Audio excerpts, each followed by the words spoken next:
আগামী 30 বছর যদি বিশ্বে কোনো তেল নাও থাকে, ওরা চলতে পারবে, প্লেন উড়াইতে পারবে।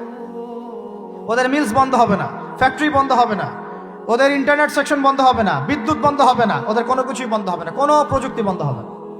এত তেল তারা এখন রিজার্ভ করলো কি দিয়ে? ওর দেশে ছাপানো বিনামূল্যের ডলার দিয়ে।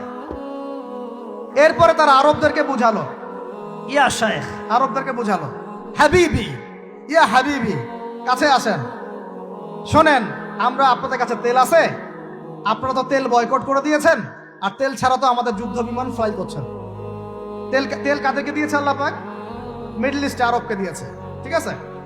এখন হাবিবিকে বলা হচ্ছে আপনারা তো তেল বয়কট করে দিলেন। এটা করেছিল বাদশাহ ফয়সাল, বলেন রাহিমাহুল্লাহ। উনি একজন সাহসী নেতা ছিলেন, এই জন্যই তাকে গুপ্ত হত্যা করা হয়েছে। সাহসী যারা, তাদেরকে গুপ্ত হত্যা করে এদের একটা সুন্নত, এটা মাথায় রাখবেন। খুব খুব ট্যালেন্টেড একজন দেখবেন, খুব ট্যালেন্টেড একজন বিজ্ঞানী দেখবেন, হঠাৎ নাই তাপাস করে মিসাইল এসে পড়ে গেল। এমন সূক্ষ্ম স্নাইপার দূর থেকে 12,000 কিলোমিটার দূর থেকে মেরে দিলে আপনার কলিজার মধ্যে ফেলে গেল। এগুলো জেনে বুঝেই আমরা প্রতিদিন সকাল করি, সন্ধ্যা করি, আলহামদুলিল্লাহ। কারণ অ্যাটলিস্ট আপনাকে তো জানতে হবে। জেনে নেন, পরে আপনারা চিন্তা করবেন যে কিভাবে লাইফ লিড করবেন। ফাযাক্কির ইন্নামা আনতা মুযাক্কির, আপনি উপদেশ দিন, শুধু আপনি উপদেশ দাতা। লাস্তা আলাইহিম বিমুসাইতির। ফাযাক্কির ইন নাফাআতিয যিকরা সায়াযাক্কারু মান ইয়াখশা, যারা আল্লাহকে ভয় করে তারা ফিরে আসবে ইনশাআল্লাহ।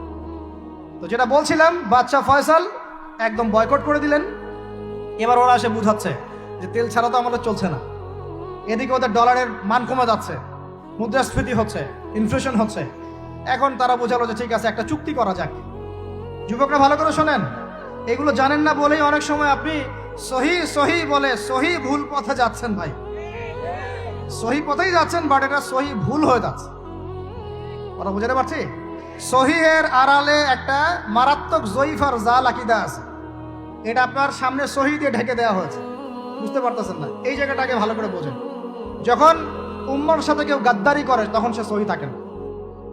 উম্মতের সাথে কেউ যদি গাদ্দারি করে তখন সে কি থাকে না? সহি থাকে না। এখন আসেন, আমি ধর্মতাত্ত্বিক কথা বলছি আগে। এখানে বাদশা ফয়সাল তাকে কনভিন্স করা হলো, ঠিক আছে আমরা তেল কিনবো, আপনাদের কাছ থেকে কিনবো, আপনাদের গলফ কান্ট্রি যেগুলো আছে এদের কাছ থেকে কিনবো, তবে একটা শর্ত, আপনারা তেল বিক্রি করবেন শুধু মার্কিন ডলারে, অন্য কোনো কারেন্সিতে তেল বিক্রি করতে পারবেন না। বলেন নাউজুবিল্লাহ। আপনি বাংলাদেশ গভর্নমেন্ট যদি গিয়ে এক ব্রিফকেসের মধ্যে 1 কোটি টাকা নিয়ে যায়, বুঝেন কথা, বুঝতে পারতেছেন?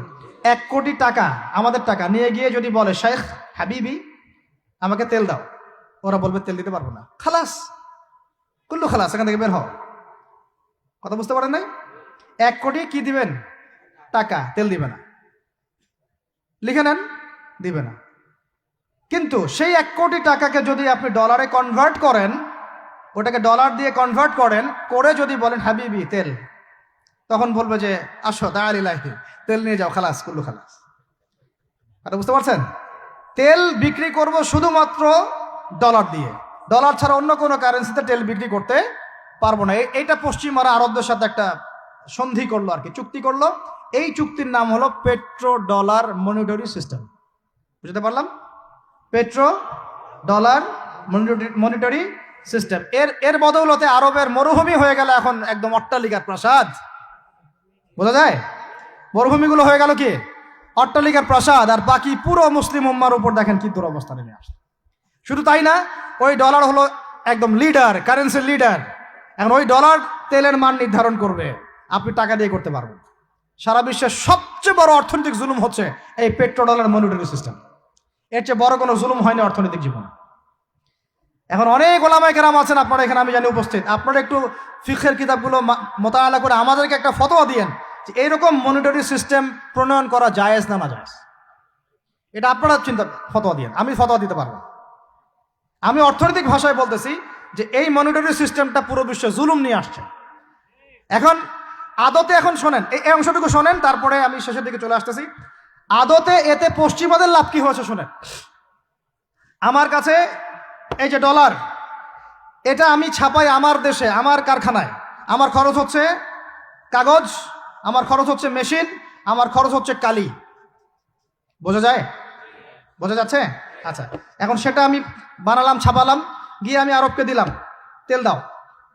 ওরা এই কাগজের টাকাটা নিল, নিয়ে রিজার্ভ করলো, করে মূল যে তেল, এই তেলটা মনে করেন তেল বা সোনা, তেল বা সোনা একই কথা, কারণ সোনার ফাংশন প্লে করছে এখন তেল।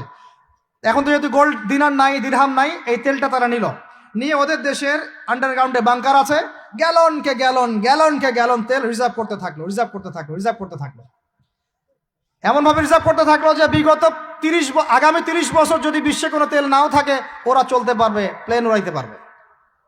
ওদের মিলস বন্ধ হবে না, ফ্যাক্টরি বন্ধ হবে না, ওদের ইন্টারনেট সেকশন বন্ধ হবে না, বিদ্যুৎ বন্ধ হবে না, ওদের কোনো কিছুই বন্ধ হবে না, কোনো প্রযুক্তি বন্ধ হবে না। এত তেল তারা এখন রিজার্ভ করলো কি দিয়ে? ওর দেশে ছাপানো বিনামূল্যের ডলার দিয়ে। এবং সেই ডলারটা আমরা নিলাম, নিয়ে আমরা মাশাআল্লাহ অট্টালিকা নির্মাণ করলাম, আর মনে করলাম যে মাশাআল্লাহ আমি তো খুব ধনী হয়ে গেলাম, সমৃদ্ধি অর্জন করলাম। আদতে এখানে পশ্চিমাদের সবই লাভ। আমরা বলি না জালাও তাই কদু, সরি, আমরা বলি আম গেল সালাও গেল, তাই না? এখানে আমও তাদের, সালাও তাদের, আদতে আমাদের কিছু নাই। আপনারা হাসতেছেন, কিন্তু এইটা হচ্ছে সারা বিশ্বের সবচেয়ে বড় জুলুম।